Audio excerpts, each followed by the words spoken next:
इस इतने बड़े और विशाल ब्रह्मांड को देखकर दुनिया भर के लोग हमेशा एक शक्तिशाली भगवान की कल्पना करते आए हैं। हिंदू कथाएं, चीनी कथाएं, ग्रीक कथाएं, नॉर्स कथाएं और भी बहुत सी कहानियां। तो इतने बड़े मार्वल ब्रह्मांड में भी ये अलग नहीं है, यहाँ भी कई शक्तिशाली देवता मौजूद हैं। तो आज हम देखेंगे मार्वल ब्रह्मांड के 10 सबसे शक्तिशाली देवताओं को। तो चलो शुरू करते हैं।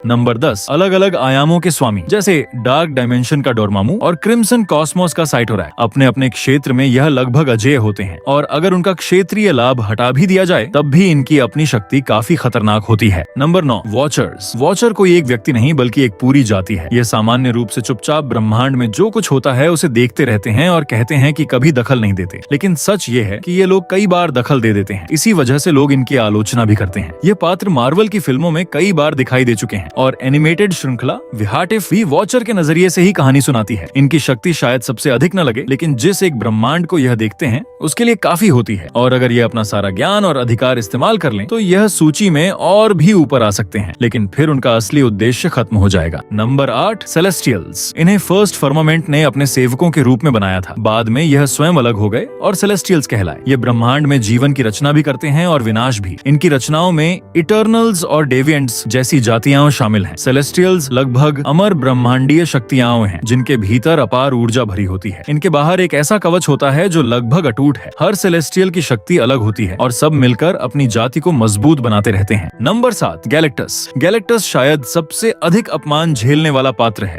शक्तिशाली होने के बाद भी कहानी लिखने वाले उसे हर बड़े संकट में बलि का बकरा बना देते हैं। जब भी ब्रह्मांड में कोई बड़ा संकट आता है सबसे पहले मरने वाला पात्र अक्सर गैलेक्टस ही होता है। इस वजह से धीरे धीरे वह सिर्फ शक्ति मापने का एक पैमाना बन गया। मार्वल में एक प्रसिद्ध मजाक भी है, छोटा संकट हो तो गैलेक्टस मरेगा, बड़ा हो तो इटर्निटी और अगर उससे भी बड़ा हो तो लिविंग ट्रिब्यूनल। अगर किसी घटना में गैलेक्टस न मरे तो समझ लो वह घटना इतनी बड़ी थी ही नहीं। लेकिन मजाक अपनी जगह, असल में गैलेक्टस की शक्ति बहुत ही खतरनाक है। वह ग्रहों को नाश्ते की तरह खा जाता है। उसका कवच वास्तव में उसके भीतर की ऊर्जा को नियंत्रित करता है। अगर नियंत्रण न हो तो वह चलते फिरते सूरज की तरह बन जाएगा। जहाँ जाएगा वहाँ सब कुछ जलकर समाप्त हो जाएगा और अगर उसकी सारी ऊर्जा एक साथ बाहर आ जाए तो बहुत कम लोग उसे सह पाएंगे। नंबर 6, 4 मूल शक्तियां, इटर्निटी, इन्फिनिटी, डेथ और ऑब्लिवियन। ये चारों अस्तित्व की मूल शक्तियों के साकार रूप हैं। इनके पास ब्रह्मांड की रचना और विनाश की शक्ति है। इटर्निटी समय का साकार रूप है और ब्रह्मांड के समस्त जीवन का सामूहिक रूप भी। डेथ उसका विपरीत है। इन्फिनिटी और ऑब्लिवियन अंतरिक्ष के साकार रूप हैं। यह भी एक दूसरे के विपरीत हैं। इन चारों की शक्तियां एक दूसरे को संतुलित करती हैं, इसी कारण ब्रह्मांड का चक्र चलता रहता है। Number 5, living tribunal. यह पूरे मल्टीवर्स का न्यायाधीश है। सभी ब्रह्मांडों का संतुलन बनाए रखना इसका काम है। मार्वल की फिल्मों में भी इसका संकेत दिखाया जा चुका है, हालांकि केवल एक प्रतिमा के रूप में। इसका रूप एक विशाल सुनहरे दैत्य जैसा है जिसके सिर पर 3 चेहरे होते हैं, संतुलन, आवश्यकता और प्रतिशोध को दर्शाते हुए। लिविंग ट्रिब्यूनल को लगभग सर्वशक्तिमान और सर्वज्ञ माना जाता है। कहानियों में यह केवल बियॉन्डर्स से हारा है, या तब जब थैनोस ने हार्ट ऑफ द यूनिवर्स या रियलिटी कंट्रोल जैसे अत्यधिक शक्तिशाली साधनों का उपयोग किया। यह अपनी इच्छा से इन्फिनिटी स्टोन्स की शक्ति भी कम कर सकता है। नंबर 4, पूर्ण फीनिक्स शक्ति। फीनिक्स शक्ति मार्वल ब्रह्मांड की सबसे प्राचीन और शक्तिशाली ऊर्जाओं में से एक है। कितनी शक्तिशाली? आमतौर पर ऊर्जा को लहरों के रूप में समझाया जाता है, लेकिन फीनिक्स शक्ति ने साकार रूप ले लिया है। इससे सबसे अधिक जुड़ा पात्र है जीन ग्रे। उसने केवल थोड़ी सी फीनिक्स शक्ति पाई और वह सर्वोच्च स्तर तक पहुंच गई। Film X Men do last stand में जीन ग्रे ने फीनिक्स शक्ति का उपयोग करके प्रोफेसर एक्स को समाप्त कर दिया और एक्स-मेन एपोकैलिप्स में भी फीनिक्स शक्ति ने एपोकैलिप्स को आसानी से हरा दिया। और यह तो केवल फिल्मों में दिखाई गई शक्ति है। पूर्ण फीनिक्स शक्ति की असली ताकत का अंदाजा लगाना कठिन है। Number 3, Beyonders. इनमें प्रमुख है बियॉन्डर। इसने आसानी से ब्रह्मांड के कई देवताओं को हरा दिया था। इटर्निटी और इन्फिनिटी भी इसके सामने कुछ नहीं थे। बियॉन्डर केवल अपनी इच्छा से वास्तविकता बदल सकता है। ग्रह बनाना या मिटाना उसके लिए एक पल का काम है। और सबसे चौंकाने वाली बात, ये बियॉन्डर अपनी जाति का केवल एक बच्चा था। सोचो पूरी जाति कितनी शक्तिशाली होगी। बाद में कहानी लिखने वालों ने इसकी शक्ति कुछ कम कर दी क्योंकि यह संतुलन से बाहर जा रहा था। Number 2, first firmament. यह मार्वल के पहले ब्रह्मांड का साकार रूप था। शुरुआत में केवल एक ही ब्रह्मांड था, फिर उसने जीवन की रचना की, एस्पिरेंट्स और सेलेस्टियल्स। बाद में इन दोनों जातियों के बीच युद्ध हो गया।